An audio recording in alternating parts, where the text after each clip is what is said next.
Hello les marathoniens, j'espère que vous allez bien. Et aujourd'hui, on va parler de 7 livres, méthodes, que je considère indispensables pour tout guitariste et improvisateur. Mais avant ça, j'ai 2 annonces à vous faire. La première, c'est si vous avez manqué les emails de la semaine, et j'en ai envoyé quelques-uns, eh bien une nouvelle formation sur les triades est disponible. Donc pour voir si c'est encore disponible au moment où vous écoutez ce podcast, eh bien vous allez trouver un lien en description. Peu importe la plateforme où vous êtes, il suffit de voir, il suffit de cliquer sur ce lien et vous verrez à ce moment-là. Cette formation, je pense que ça peut beaucoup vous aider, donc jetez un œil.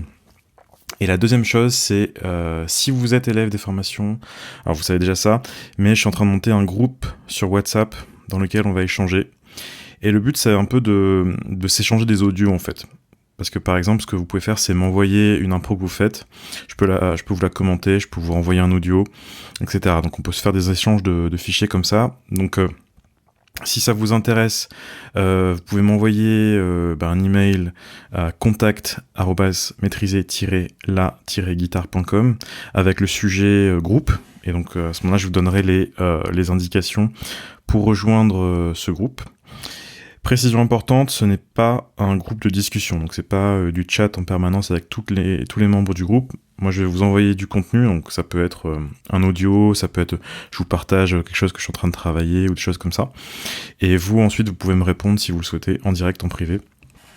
Et j'ai même commencé donc déjà ce week-end et j'ai commencé déjà à avoir des discussions intéressantes avec vous, donc si ça vous intéresse, envoyez-moi un email. Et puis dernière chose aussi, c'est que c'est limité en nombre, parce que l'application WhatsApp, elle est comme ça. On peut pas faire un groupe avec 500 personnes.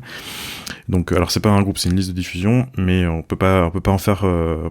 Donc, envoyez-moi ça. Et puis voilà.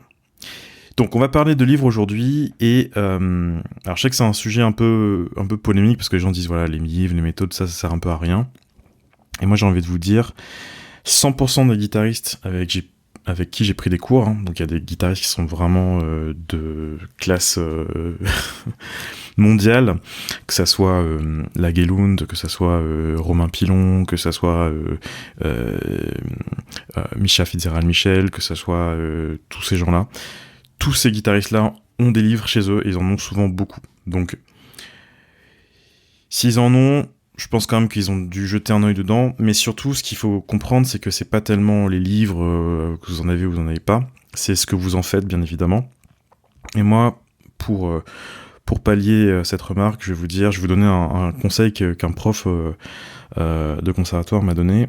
Et pareil, c'est un super saxophoniste, probablement pour moi. Alors pour moi, c'est le meilleur saxophoniste en France, mais je vais pas le citer. Et lui, ce qu'il disait, c'est que prenez juste une page de cette méthode, peu importe la méthode, et bossez-la. Et c'est simple comme idée, mais de se dire qu'on n'est pas obligé d'aller au bout de quelque chose, c'est-à-dire on n'est pas obligé de faire tout le bouquin de la première page à la dernière page pour avoir un résultat, ça peut vraiment changer votre perspective par rapport à ça, et je pense que ce simple conseil-là peut déjà vous faire envisager les choses d'une façon un peu différente. Donc on va parler de livres aujourd'hui, enfin de méthodes, de livres, peu importe comment on appelle ça. Et ce que je vais vous présenter, c'est plutôt des catégories, plutôt que des livres en particulier. Et la première catégorie, c'est la théorie. Je pense que c'est toujours utile d'avoir un livre de théorie chez soi, pour s'y reporter, parce qu'on a oublié une notion, parce que on veut savoir, on sait plus exactement c'est quoi le troisième mode du mélodique, la gamme mineure mélodique, on sait plus exactement c'est quoi cet accord-là, etc. Je pense que c'est toujours utile, c'est toujours un livre de référence à avoir. C'est un peu comme un dictionnaire, vous savez, ça c'est une époque un peu révolue, mais à une époque, la plupart des gens avaient un dictionnaire chez eux, parce que on voulait avoir une référence sur un mot, on voulait savoir comment ça s'écrivait, et puis voilà. Donc ça c'est un peu pareil, mais je pense que c'est bien d'avoir quelque chose sur un support écrit. Le désavantage d'Internet, c'est que ça part un peu dans tous les sens en fait. C'est-à-dire que on cherchait ce que c'était que la gamme mineure, la gamme majeure harmonique, et puis on se retrouve avec 10 000 options et on se perd. C'est bien de rester sur un livre, ça nous permet de rester concentré finalement. Et le livre que je vous recommande, Pareil, c'est un livre qui peut faire débat, un peu polémique. C'est le livre de la théorie du jazz de Mark Levin. Alors, c'est pas un livre parfait. Il y a beaucoup de choses où, en fait, les gens sont pas forcément d'accord avec ça. Mais je trouve que ça reste quand même pertinent. Et ce livre, il reste pertinent surtout, en fait, pour ses exemples. Et c'est-à-dire que chaque notion, enfin, pas mal de notions, en fait, sont illustrées par des exemples. Donc vous avez la partition et vous pouvez vous y reporter, etc. Et ça, je trouve ça vraiment pertinent. D'ailleurs, il me semble, alors je suis pas sûr à 100% de la référence, mais je crois que c'est elle. Je crois que c'est Esperanza Spalding, vous savez, la contrebassiste, bassiste qui chante, qui a joué avec Wayne Shorter, etc. Plein de monde, ultra talentueuse, qui disait que elle, ce qu'elle faisait, c'est qu'elle prenait le Mark Levin et qu'elle prenait une page et qu'elle la bossait au piano tous les jours. Et donc tous les jours, elle fait quelque chose de nouveau. Donc vous voyez, ça peut être ces livres, c'est vraiment un peu des catalyseurs pour vous donner envie de travailler, en fait. C'est un peu un support pour démarrer votre travail, vous inspirer, et de sorte que ensuite vous puissiez vous-même créer vos propres exercices, vous-même aller dans différentes directions. La deuxième catégorie, c'est la lecture et le déchiffrage. Donc ça, c'est hyper important pour les guitaristes parce que les guitaristes sont hyper mauvais en déchiffrage et en lecture. Moi-même, je suis pas quelqu'un d'exceptionnel en déchiffrage, mais j'ai beaucoup progressé par rapport à mes débuts. Pour ça, moi je reste toujours sur mes fondamentaux. Je vous parle de William Levitt. J'en parle tout le temps, mais pour moi, c'est vraiment une super référence. Donc, si vous débutez totalement, vous avez la méthode moderne de guitare volume 1. Oui, les morceaux sont moches. Oui, plein de choses potentiellement négatives, mais ça reste efficace, même si vous êtes un autodidacte. Vous pouvez le faire tout seul. Donc, c'est très important de le faire. Et si vous êtes un guitariste qui veut progresser, veut se mettre à lire, etc., je vous invite à vous le procurer. Si vous êtes un peu plus avancé, je vous recommande son Melodic Rhythm. Donc Melodic Rhythm de William Levitt, c'est un bouquin avec... en fait, il y a 2 pages. Il y a une page qui présente des rythmes avec des petites mélodies, mais c'est surtout rythmique. Et la deuxième page, vous avez une mélodie donc, qui est assez rythmique, justement, avec une grille d'accords. Donc la grille d'accords, elle est super bien écrite. La mélodie, elles sont bien écrites. Moi, je trouve que c'est des bonnes mélodies. Donc, en complément, si vous vous sentez d'attaque, passez aussi au Melodic Rhythm, c'est un super bouquin, et en plus, ça va vous faire travailler le rythme. Troisième type de livre, c'est le répertoire. Alors, le répertoire, on pourrait vous conseiller le Real Book. Moi, je vais pas forcément le faire, parce que le Real Book, le problème, c'est qu'il y a quand même pas mal d'erreurs. Après, ça reste utile d'en avoir un, parce que ça vous permet de travailler. Si vous ne savez pas quoi faire un jour, vous prenez le Real Book, vous essayez de le déchiffrer, vous essayez de créer un accord de mélodie de façon spontanée, etc. Ça reste un bon ouvrage de déchiffrage finalement. Mais c'est important d'avoir quand même des bouquins où vous avez du répertoire. Et moi, ce que je vous recommande, ça va en même temps vous permettre de travailler votre technique, c'est d'avoir l'Omnibook de Charlie Parker. Donc l'Omnibook, c'est le Real Book de Charlie Parker finalement. Donc en gros, vous avez tous les morceaux de Charlie Parker, donc en notation standard, avec les accords. Les accords, c'est pas toujours les meilleurs accords, mais en tous les cas, les mélodies sont... Alors ça dépend, mais c'est généralement relativement proche. Mais en tous les cas, c'est un super moyen aussi de déchiffrer du bebop. Donc Omnibook, je vous le recommande, c'est un très bon ouvrage pour le répertoire. La 4e catégorie, c'est l'improvisation. Donc l'improvisation, ça s'improvise pas. Enfin, surtout, ce que je veux dire par là, c'est que une fois que vous connaissez vos gammes, vos arpèges, plein de choses comme ça, c'est bien en fait d'avoir des idées pour renouveler votre pratique, pour vous donner des chemins différents, pour vous dire là peut-être que au lieu de jouer comme ça, vous pourriez le voir totalement différemment. Ça permet de prendre du recul finalement par rapport à ce que vous faites, et c'est pour ça que je trouve que les bouquins sur l'improvisation peuvent être vraiment intéressants. Donc il y en a des centaines, des milliers. Moi, celui que je vous recommande, il s'appelle Ready, Fire, Aim de Hal Crook. Donc de toute façon, toutes les références, elles vont être dans la description ou dans l'email que je vous envoie. Bon bref, vous allez avoir les références. Ready, Fire, Aim, c'est un bouquin donc de Hal Crook qui est un prof à Berkeley. Il a une approche assez exhaustive du travail de l'improvisation. Il donne des très bons conseils pour s'améliorer en improvisation. Donc je vous recommande ce bouquin-là. Donc pareil, c'est une mine d'or, c'est-à-dire que vous prenez une page, et vous avez 2 ans de travail. Donc et le bouquin il est hyper il est dense. Donc c'est vraiment quelque chose à avoir avec soi. 5e catégorie, c'est la créativité. Donc c'est un peu dans le prolongement de ce qu'on avait vu juste avant, mais là ça va un peu plus loin, parce qu'on déborde du cadre de l'improvisation. C'est la musique en règle générale, quoi. Même potentiellement votre vie en règle générale. Bon, pas vous donner des conseils de vie, mais en tout cas sur la musique, c'est bien d'avoir quelque chose qui stimule la créativité. Et pour ça, j'ai 3 références à vous conseiller. La première, c'est The Advancing Guitarist de Mick Woodring. Donc c'est un peu la référence. C'est un très bon bouquin, mais c'est assez difficile d'accès. C'est-à-dire que ça reste, il faut déjà comprendre beaucoup de choses en fait pour l'utiliser à sa juste valeur. Il faut savoir déjà lire, il faut savoir pas mal de choses. Maintenant, c'est bien de l'avoir quand même, parce que ça peut vous donner des idées.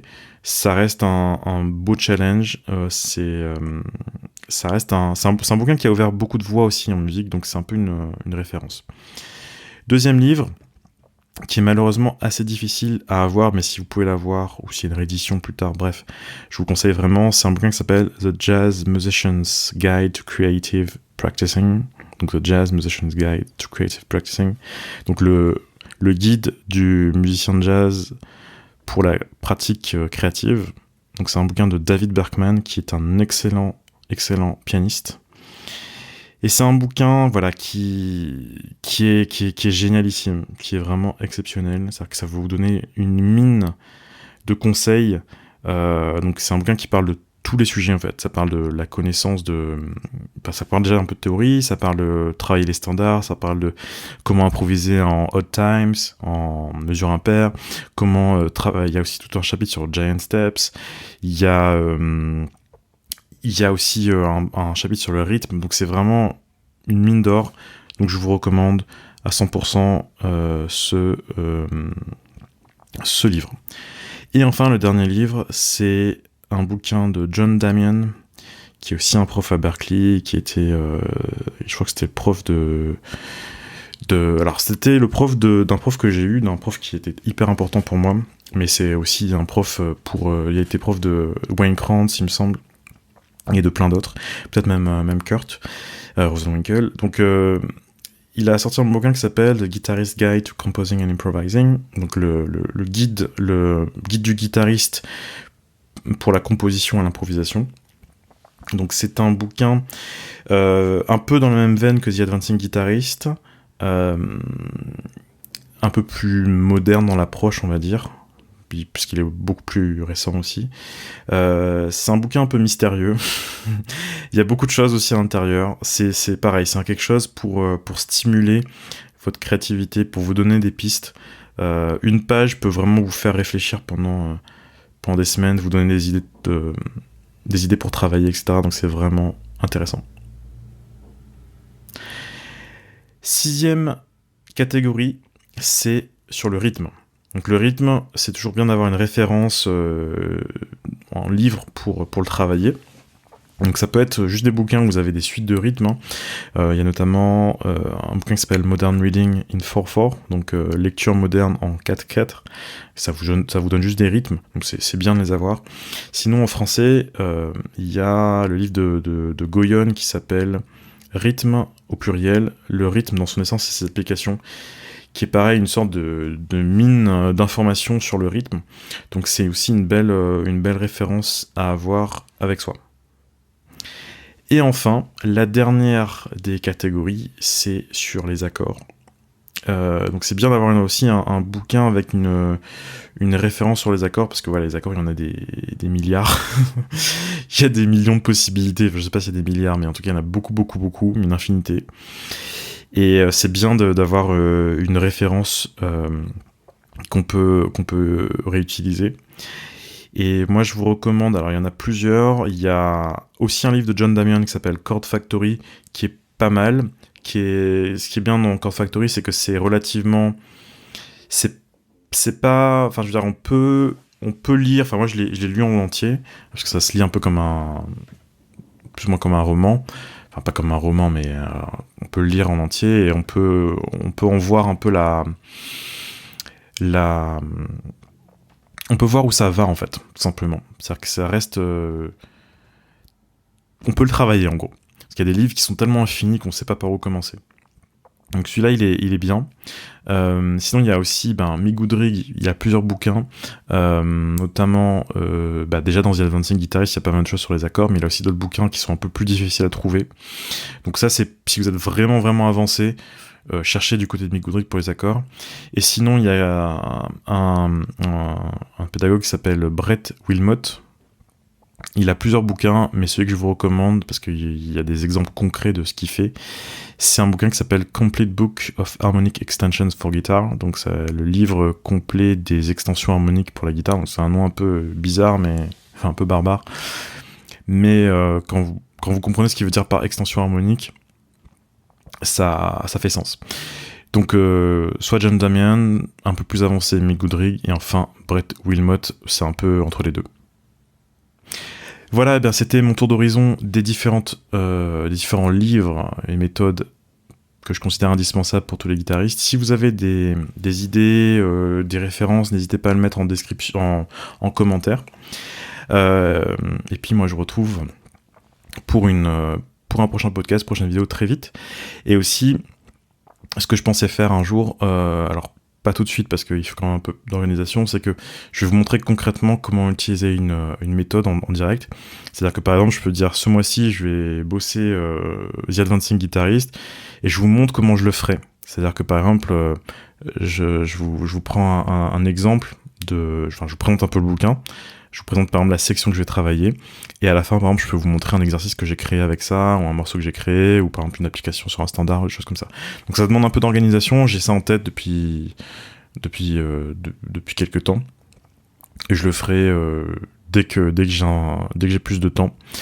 Et je pense que ça peut être intéressant, et en tous les cas, voilà, c'est des livres que je vous recommande. Je pense que c'est important de continuer à apprendre, de continuer à avoir des sources d'inspiration, et puis foncez sur ces livres-là, peut-être pas tous en même temps, mais déjà un ou deux, ça peut déjà pas mal vous inspirer. Voilà, je vous remercie pour votre écoute, et puis très bientôt.